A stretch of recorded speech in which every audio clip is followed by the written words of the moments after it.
hold on. Whoa, hold on. All right, go ahead, buddy. Hi, Mr. Voyles. I'm Dylan. And I'm Jaron.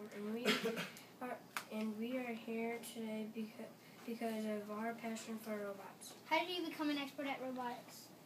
Well, I studied a lot. What grade are you in? Fourth. Fourth? You're in fourth grade? What grade are you in? Fourth. You're both in fourth grade. Guess what grade I had to go to become a robot expert?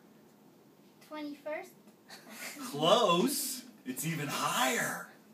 43rd. No, not that high. 25th grade.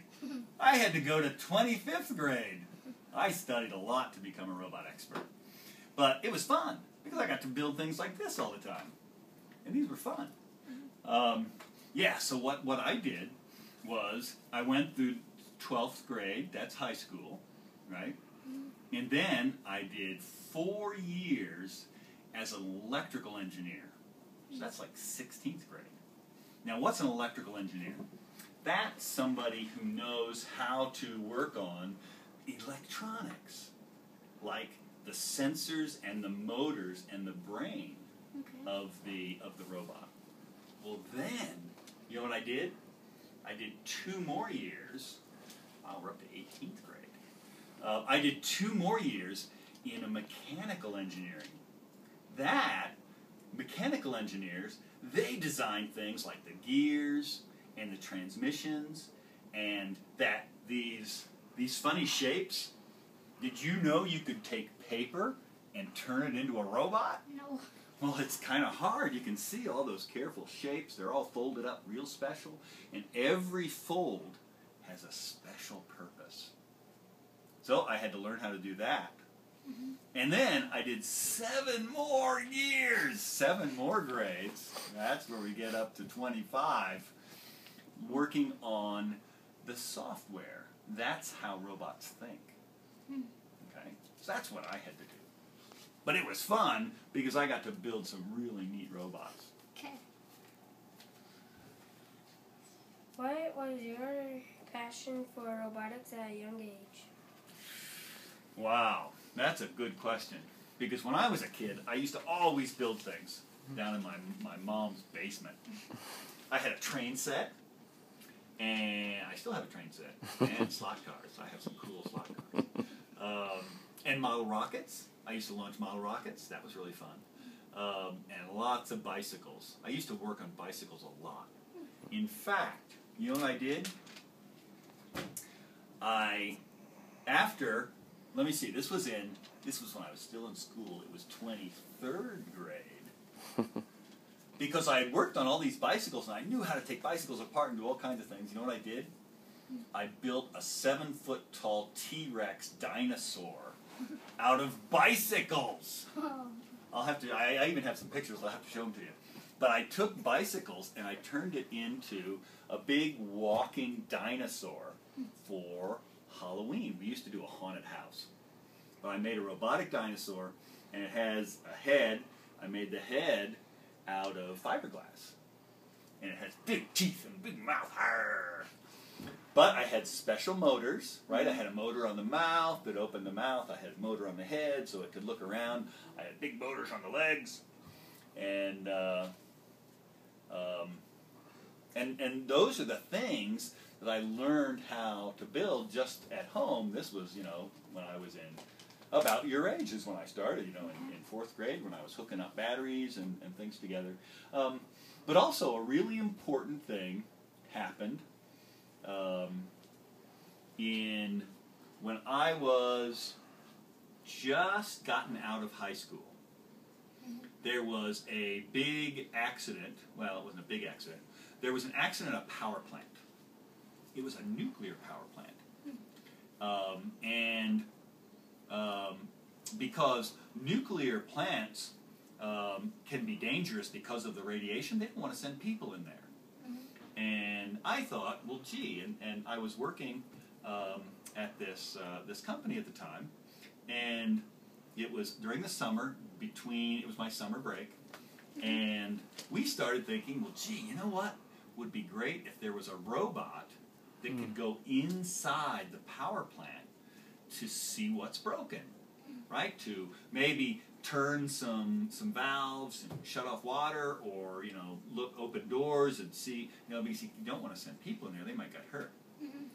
Well, and that really started my interest in robotics in a more serious way when I really started looking into what was really important for robots. And the funny thing was, I didn't know that at the time, but there was a robot just like we were thinking of building that went in that that went inside that power plant and did exactly those things. It had a big strong arm on it. It had cameras for looking at gauges and stuff. And the place that built that robot, that's where I ended up going in 21st grade. Funny, isn't it? Yeah. Funny how these things come back at you. And so I got to see that robot. Well, that one's in there forever inside the power plant, but there was a second one they never sent in there, so I got to see that one in person. What is your favorite robot you've built and why? My favorite robot. Well, I think my favorite robot is what I call the Terminator. Okay?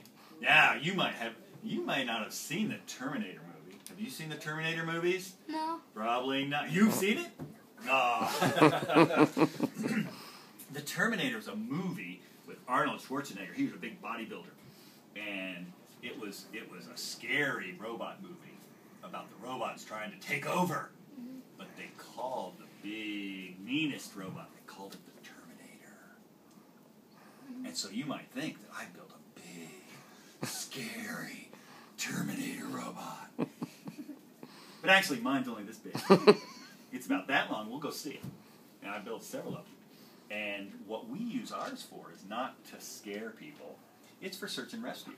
So when people are trapped, like if there's an earthquake or a tornado, and if a building collapses, then, again, it's kind of dangerous to send people under there, because if the building if there's another earthquake and the building collapses more, you might hurt the searchers.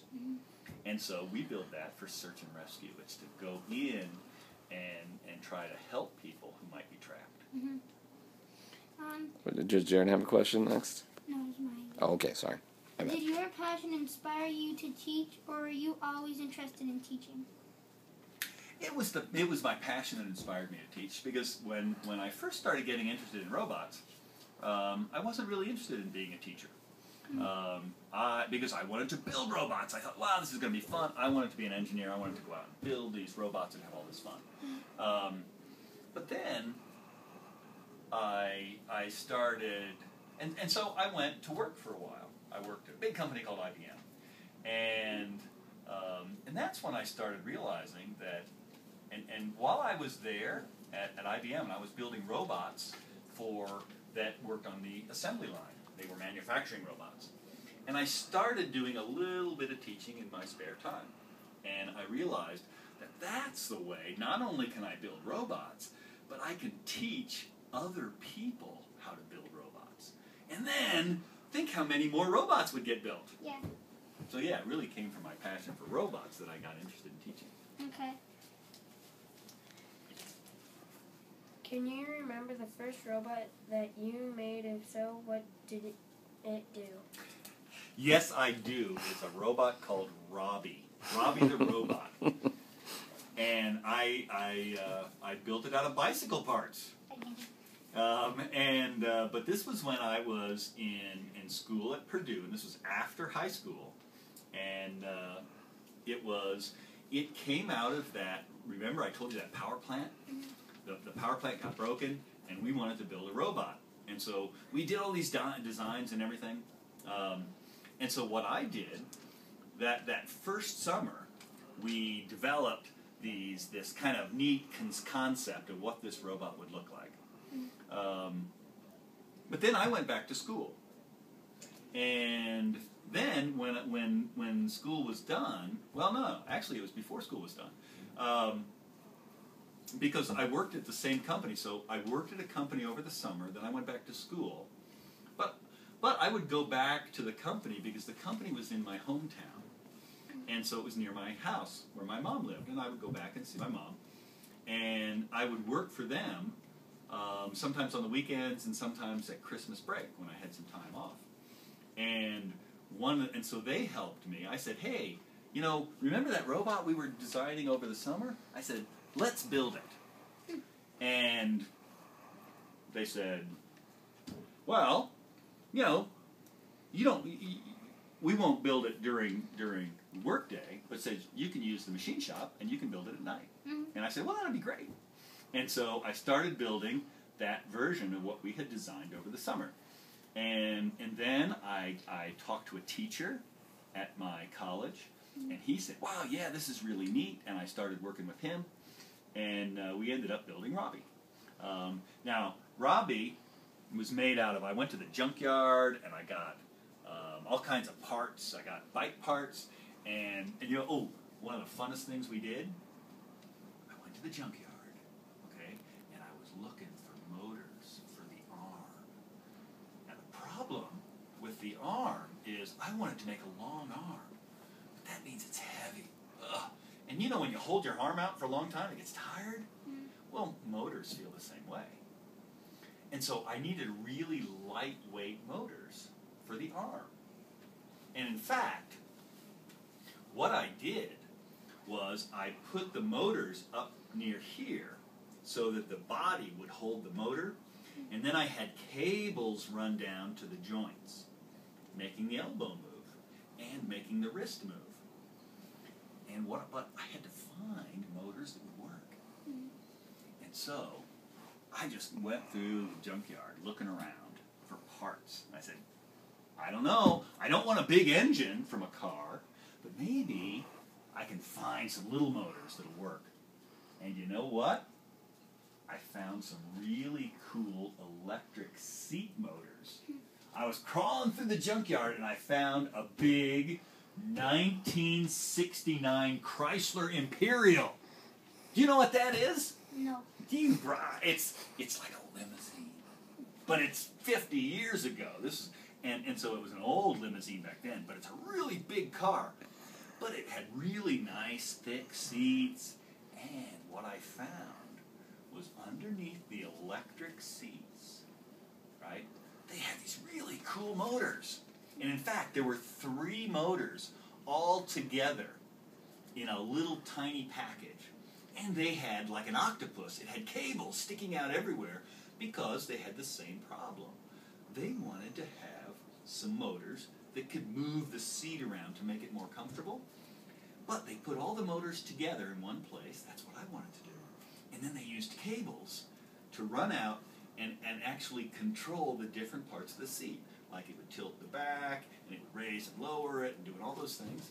And so I found, wow, this is exactly what I want. And so I tore the whole thing apart. I spent the whole afternoon pulling the seat out of this old 1969 big limousine.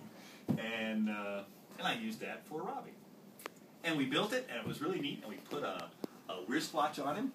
And I took him to college, and we used to put a hat on him, even though he was just an arm. He kind of looked. We'd sit him up like this, kind of like a person, and he had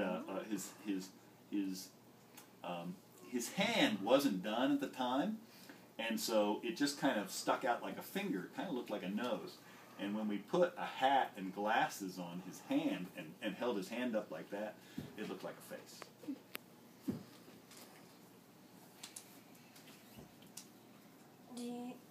Do you most enjoy making smaller robots such as the Crawler, aka the Terminator bot, or do you enjoy making bigger bots?